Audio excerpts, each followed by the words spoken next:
This is a service elevator 13 at Allegheny General Hospital on the north side of Pittsburgh, Pennsylvania. It's a 1980s Westinghouse, but I think it replaced an older Westinghouse. We're on the sub-basement of 2. Here we go down.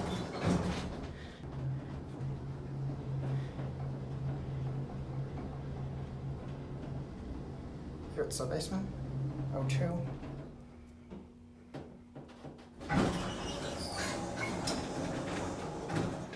Look up to 2. Here, go up.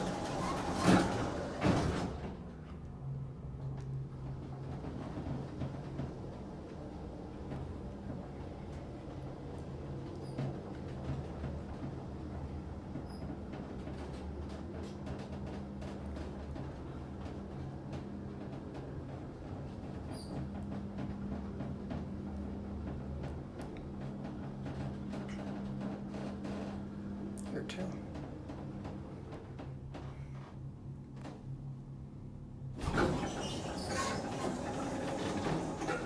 Back down to 1.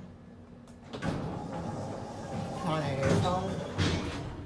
Basic 80s cab. I think this completely replaced the original elevator.